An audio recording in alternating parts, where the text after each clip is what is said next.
Assalamualaikum and a very good afternoon to Dr. Safwan, my industry supervisor for the 6-month industry training. My name is Muhammad Yatim bin Abdullah and my matric number is S42627. As per your concern, my industry training at Salihin Consulting Group Sdn Bhd officially ended on last Friday, 17 July 2020.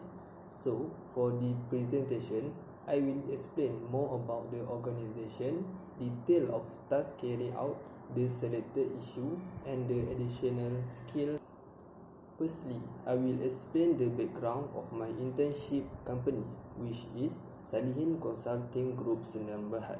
Salihin was established on January 2002 by Salihin Abang, which is the founder and managing partner of the company. He has more than 20 years of experience in accounting field.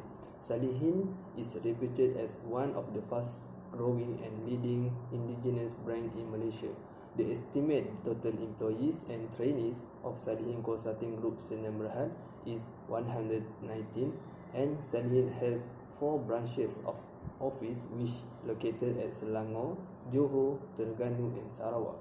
Salihin has offered many products and services. The client of the Salihin came from various industries, from small and medium enterprise to large corporation and large company. Salihin has established the teaching accounting firm TAF, the first initiative in the world bringing the gap between academia and practice. Next, I will explain about the tasks that I have been carrying out during my internship training. Mostly my job is to assist senior finish their job, and from there I can learn a lot from them. I have been engaged into 3 areas, which is corporate finance, auditing and governance risk and compliance (GRC). There are many companies that have done with my senior but cannot be disclosed because of the confidentiality of the information. I always ask from all of the senior if have any problem to avoid making any mistake, and also because there are a lot of new things that I have to learn in different type of clients. On corporate finance, I have learned about the due diligence and many clients that I need to assist senior to finish the complete report of due diligence. Due diligence perform a variety of financial management consulting service for a diverse range of clients.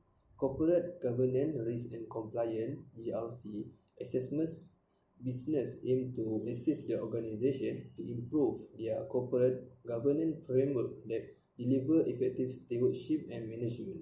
I also do the forensic accounting, which is used to help clarify and resolve a wide number of legal disputes, including shareholder disagreement, malpractice, claim, business dissolution, bankruptcy, and okay, next I will introduce my selected issue. In general, every firm will have their own issues about their client and own problem to face throughout their operation.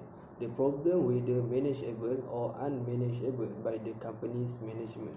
During my practical training in Salihin, I found several issues in advisory and corporate finance work during my industry training. The issue is the forensic audit on overestimate valuation of the plantation investment. Okay, next I will explain about the discussion of the issues. Salihin was engaged by a company as an independent auditor to execute forensic audit service based on the corporate proposal and letter of appointment, in particular on plantation investment by virtue of acquisition of a plantation company.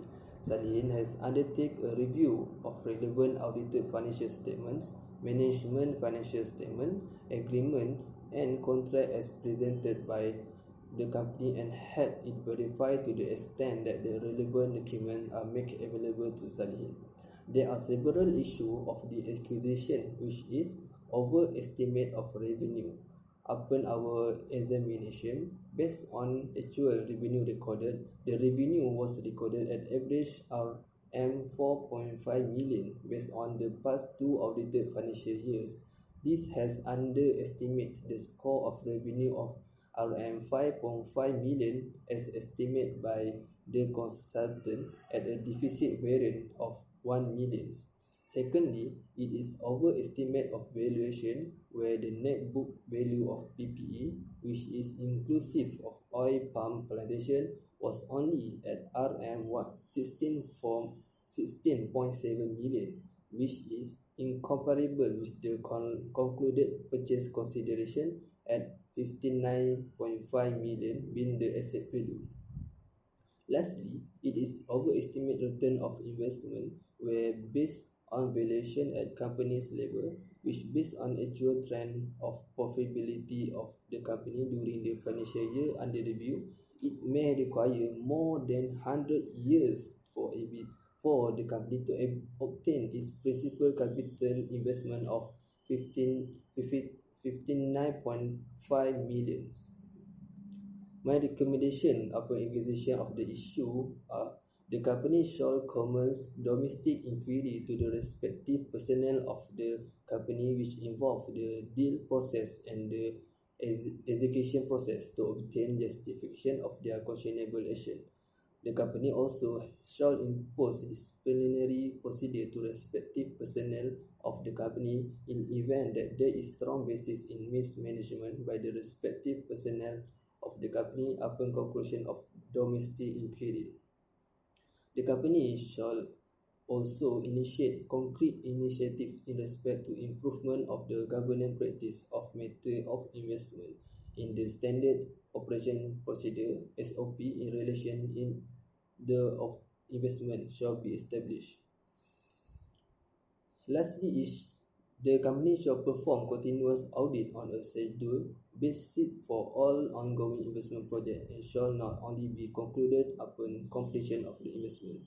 To conclude, my industry training is important to all accounting students to get experience and knowledge mostly in advisory and corporate finance field. Students can do their industry training in audit and consulting firm as a good place to their training and apply what they have learned during school and classes. Thank you.